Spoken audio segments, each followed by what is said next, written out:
We're at the foot of the rock of Cashel, and we're getting ready to climb the steps up to it to see what's inside. Here we are on the rock, at the rock of Cashel on the other side. You can see how grand this is. There you are at the rock of Cashel. Here's the original cross in the museum here at the rock of Cashel. This was carved in the 1200s sometime to commemorate St. Patrick coming up here to bless the King of Munster in the 5th century. Legend has it that he put his staff into the king's foot, which delayed Christianity coming to this area for quite a few years. And it's believed that Cormac McCarthy started this building in 1127 and it was then completed in 1134. Okay, so altogether it took 7 years to build. Now the building, unlike all the other buildings that we have up here in the site, that are all built from limestone, Cormac's Chapel, as you can see, it's built entirely from sandstone. Okay, and you just notice this by the lighter colour of the building. And also Cormac's Chapel, it's built in the Romanesque style.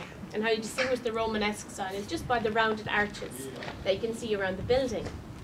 Now Cormac's Chapel, it has many influences on it. Some come from England and just basically right around the continent.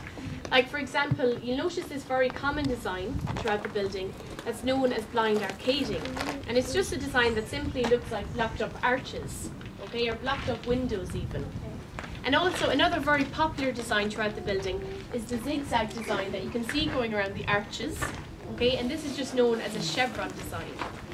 Now if you look up there, just right around the rim of the roof at the top, okay, especially over to the right hand side, you can see a few examples of carved heads. Can you make some of them out up there yet? Well, in total there's 47 of these carved heads right around the building. And I will show you some more better examples when we go in, okay? But you will notice all of the heads, they're all very different from each other.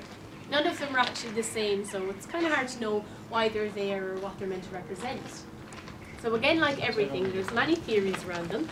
And some people believe that maybe the stonemasons, when building the chapel, carved these heads into the stone as a way of leaving their mark, because they couldn't actually read or write back then.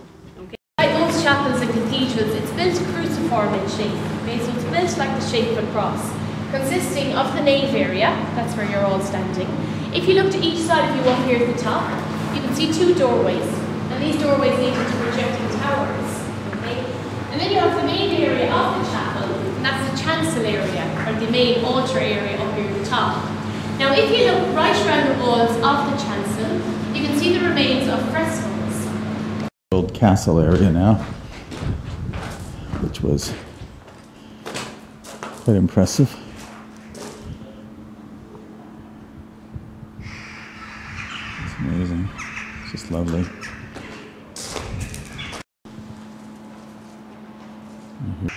This is an interesting plaque. No idea what it says, but I'm sure it had a meaning for them. And here's the view from this side of the rock of Cashel. Extraordinary. And again, here's the round tower from the outside. Down below the rock of Cashel, you can see the ruins of what appears to be an old abbey or church. Hard to say, but there you go. You can hear that beautiful Irish wind flowing through us.